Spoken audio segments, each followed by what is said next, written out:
Welcome to the Dairy News and Views podcast, a production of the Iowa State University Extension and Outreach Dairy Team. Our podcast covers current educational, research, and industry tools available for your operation to manage healthy cows and calves while producing the highest quality dairy products. Thanks for joining us today on Dairy News and Views from the ISU Dairy Team. I'm Fred Hall, Northwest Iowa Dairy Field Specialist, and I'm here with Jen Bentley, the Northeast Iowa Dairy Specialist, as we discuss weather and climate. Welcome back to the podcast, Jen. Thanks, Fred. Great to be on. Today's guests will share their insights on changing climate and what's ahead for weather during the upcoming growing season. Dennis Todey is director of the USDA Climate Hub in Ames and will participate in the program. He is a native Iowan with his BS and PhD from ISU in meteorology and agricultural meteorology. He spent 2 stints in South Dakota, first completing his MS at South Dakota School of Mines and Technology, and most recently an associate professor and state climatologist for South Dakota at South Dakota State University. Is that a Go Jackrabbit I hear in the background? Must be. He's well known regionally as a speaker and media source on various climate issues and is the former president of the American Association of State Climatologists. We're also happy to have our newly appointed ag climatologist specialist with Iowa State University Extension and Outreach, Madelyn Weesenburg. Madelyn recently started in January and is based on campus and serves ag stakeholders across the state. Her role is supported by funding from the U.S. Department of Ag Climate Hub, and she will collaborate and leverage experience with the hub and state climatologists to address the needs of Iowa. We'd like to welcome both of you, and as I always say, welcome to the podium. Thanks for having us, Fred. Yes, go Jackrabbits, but I'm truly a Cyclone at heart. So, And Dennis, you've been on our podcast before, but Madelyn is new to our extension world and to our podcast. So Madelyn, why don't you give us a little bit more background about where you've been and where you're going with your extension position? Sure, thank you. This is actually my first podcast recording ever, so that's super exciting. Just an honor to be invited. So my background is in meteorology. I earned my bachelor's degree in meteorology from Iowa State and my master's degree in agricultural meteorology from Iowa State. So go clones through and through. Really the goal since 2019 has been to join Iowa State Extension and support specialists across the state and helping them integrate climate information into their programs. So it's truly a blessing and very exciting that I get to do that now. and we're really happy to have this role connecting with the hub and having ISU Extension having this presence with it. It's something that's been needed for quite a while, and we're very excited to have Maddie as a conduit to connect. Not that we don't like you Extension folks, we really do, but I've got a few other things in a few other states I got to work on too. You know, one of the things, Dennis, when we talk with producers, is I always stop by asking the difference between climate and weather. And I think that'd be a good place to start this morning. Sure. And Maddie, chime in whenever you want to here. You know, it's a common thing that kind of gets wrapped together when you have discussions. And, you know, in the idea of climate, sometimes we get weather mixed up with that. And, you know, weather is a lot of that variability, that near term day-to-day, week-to-week variability that exists in climate. Those are the kinds of individual things, remember. But when you talk about climate, you're talking about an accumulation or longer term assessments or averages of these individual events and sets of data to give you an overall assessment of what what it looks like in an area. There's lots of different analogies people use. Weather is what you wear one day and climate is your wardrobe, or weather is your at bat and climate is your batting average. Those kinds of things, that those individual events make up to that larger whole. We are a part of USDA. We sit in the National Laboratory for Ag and the Environment, which is on the northeast side of campus. We are, as of this month, right now, 10 years old. It was 10 years ago that they were rolled out. And our job from a short standpoint is to help agriculture be resilient through the changing climate issues. And that includes everything from near-term issues like within growing season, droughts, understanding those and what's coming up, all the way to longer-term changes and what is going to be happening so that people can adapt and help deal with these longer term changes in climate that we're dealing with, and then develop tools and information around them.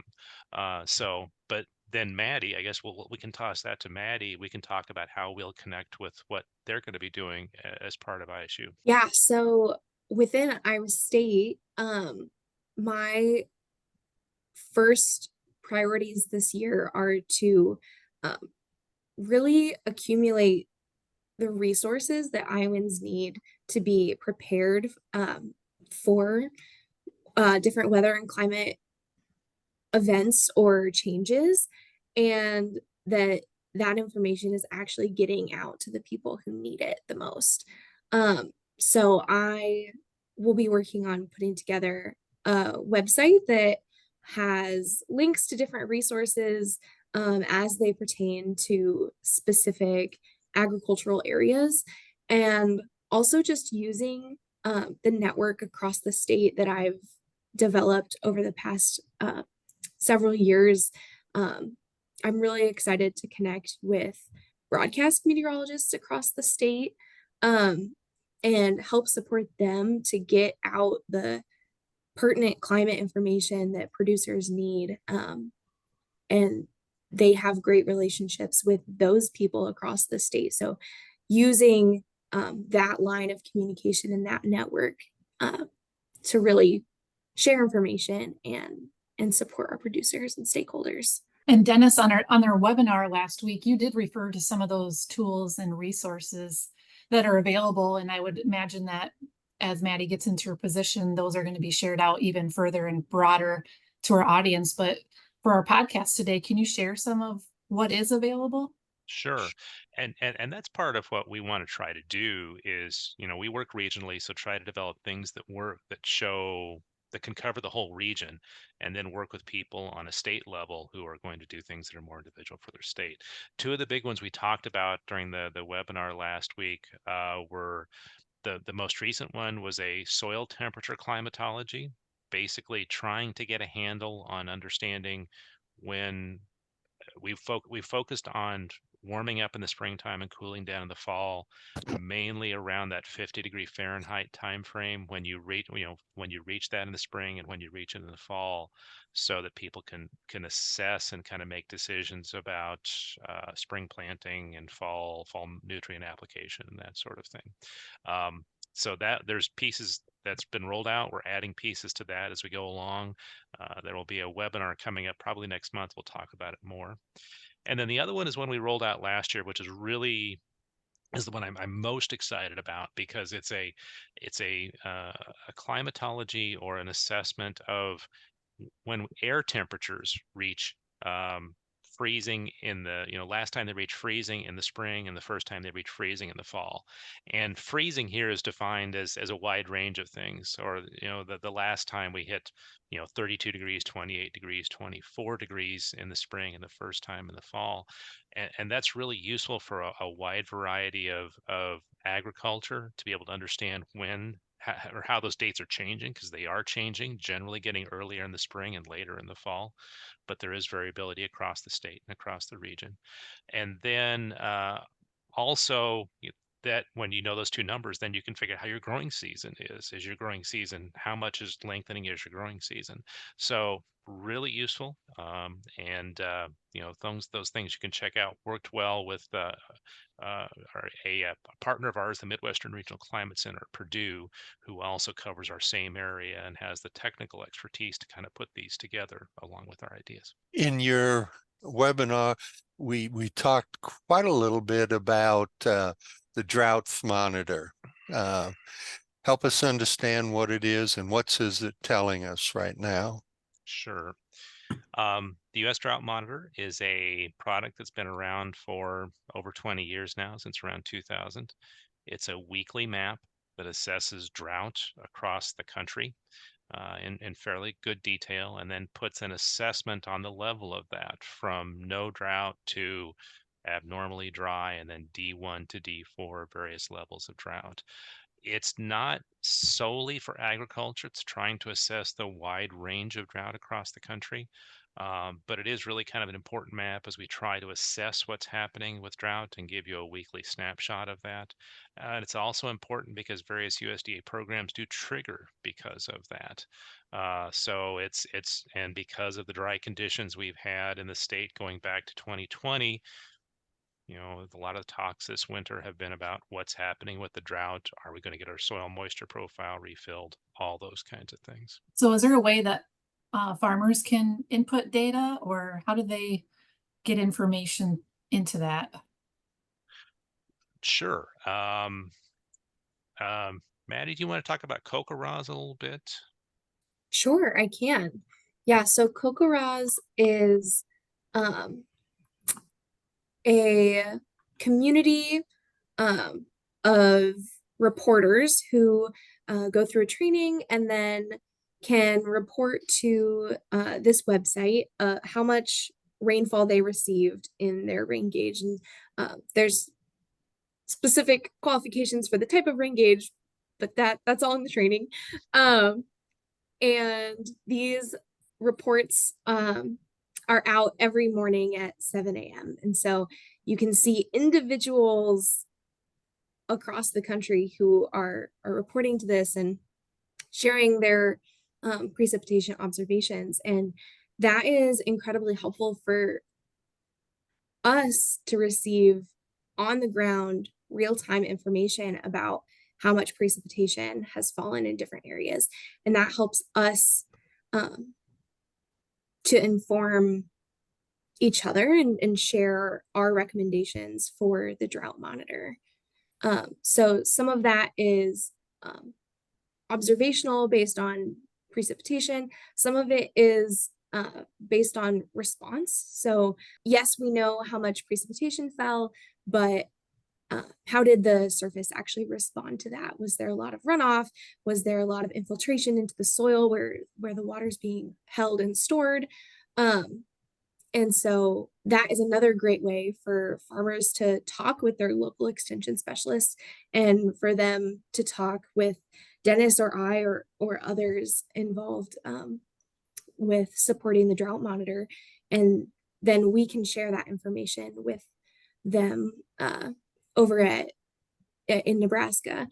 And that really helps us inform and reflect the drought monitor truly to what responses we're seeing on the ground. And in addition to that, there's you can report conditions up through the CocoRa's. There is another one that is just kind of an ad hoc. The acronym is CMOR, Condition Monitoring and Observing Reports, I think, that you can go in and give a specific report. Here's what I'm seeing around my area. You can upload pictures and give some context.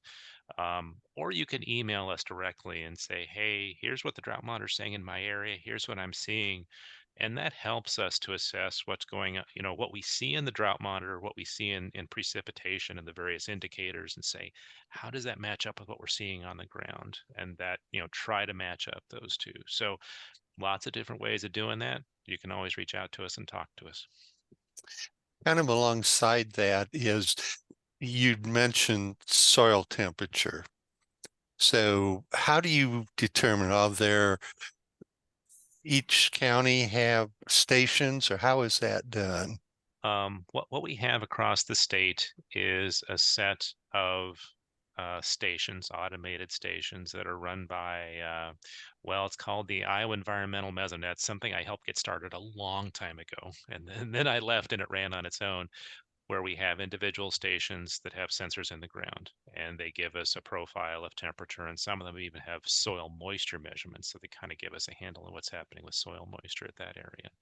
And then there's a map that is on the Iowa Environmental Mesonet website that shows those, along with some modeled data across the state that kind of gives you an idea of soil temperature. So the county by county ones are modeled, and then there are individual station locations that show what's going on.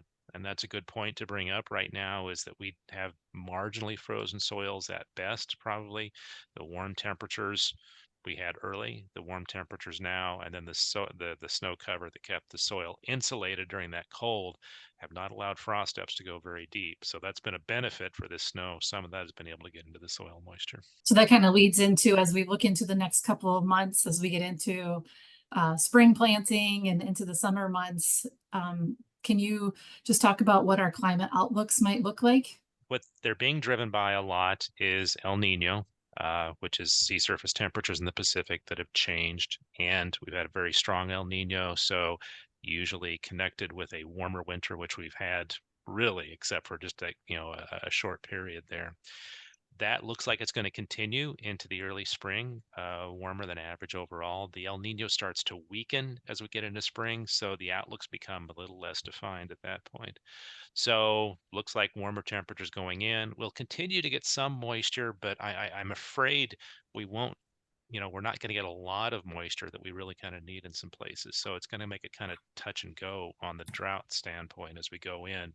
Certainly some places across the state that have the driest soil moisture profiles probably will not get refilled. So it's going to be touchy through the year as we go along. So, I mean, the advantages are we probably will have warmer soils as we get into the spring, because they're likely going to be drier unless we get a big change in the precipitation situation. So people should be able to get early movement on field work. But these drought, I'm not saying the drought is going to continue, but at least the drought impacts are going to continue. We have these dry soils and limited water in places around the state that is an ongoing problem. You used a term, El Nino. Help the rest of us understand the difference between La Nina and El Nino. Okay. This takes me back. It was part of my PhD dissertation. What we're looking at is sea surface temperatures in the Pacific Ocean along the equator and toward, mainly along the equator across the Pacific Ocean. When they turn warmer, as we get closer to South America, that is indicative of what we call, that's usually a cold water area. When they warm up, it's called El Nino, because it occurs around Christmas time or in the middle of winter and refers to the Christ child, is how that was termed. The opposite phase, when those temperatures turn colder than average, it's La Nina. And when you change, there's this interaction between ocean and the atmosphere. And when the ocean temperatures change, that changes what happens in the atmosphere. So when you have lots of warmer than average water, that adds more moisture to the atmosphere, it adds more heat to the atmosphere, and kind of changes things. We are quite a distance from there, so the relationships are not direct. But when we have El Ninos and La Ninas, there are different tendencies at different times of the year that we can use to give outlooks. And the stronger the event is, one way or the other, the better likelihood there is. And the stronger indications for us usually are in the wintertime. As we go to wrap up today's podcast, tell us again some of the resources you have available and some of the projects that are going on right now.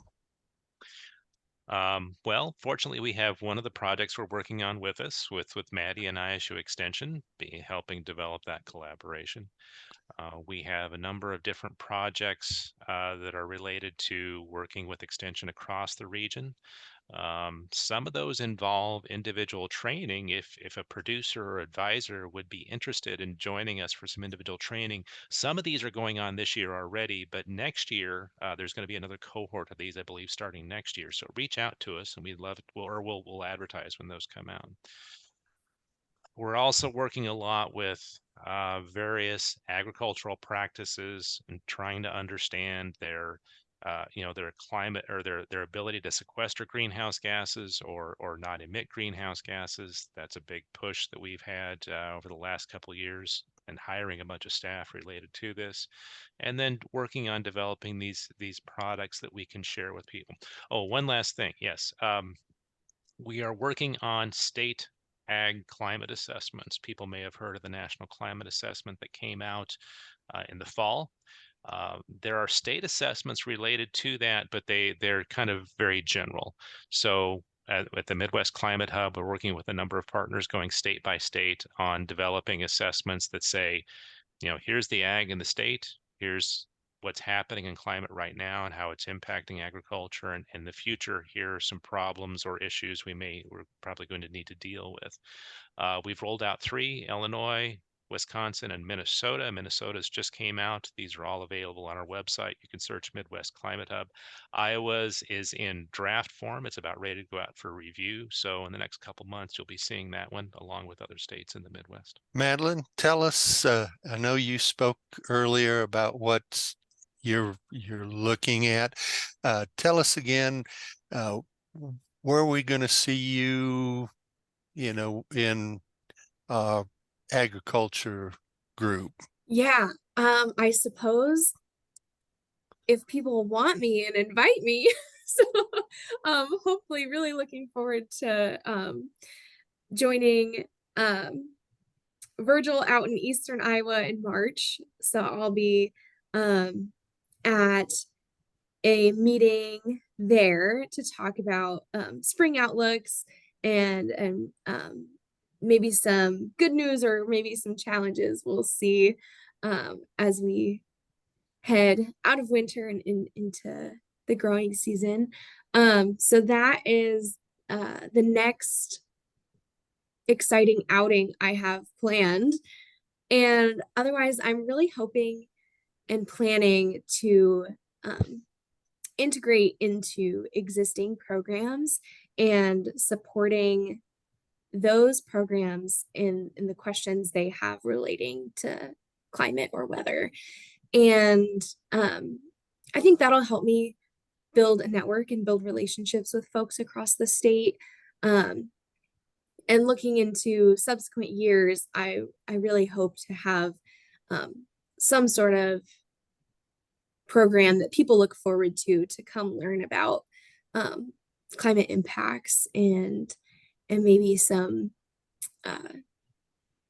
resources or actions that folks can take to build more resilience on their farms. Very good. Well, we appreciate both of you here to visit with us today. Jen, any last words? No, it was great to meet you, Maddie. And as always, it's nice to have Dennis on to give us an overview. And we will include the webinar link in our show notes because we did present that just a couple of weeks ago. And if people want to, look at the graphics or the tools that are available, sometimes it's helpful to go back to that webinar and review that as well. So we'll include that. But other than that, it's been great. Thanks. Again, we want to note that the webinar that Dennis presented a week ago is posted on the Extension Dairy Team website, and we'll include the link with this podcast for listeners who want to see it again and gain a bit more in-depth interpretation of the information. Thanks for joining us today on the podcast, and we'll look forward to having you with us at the next podcast. This institution is an equal opportunity provider. For the full non-discrimination statement or combination inquiries, go to www.extension.iastate.edu. isu.edu/diversity/ext.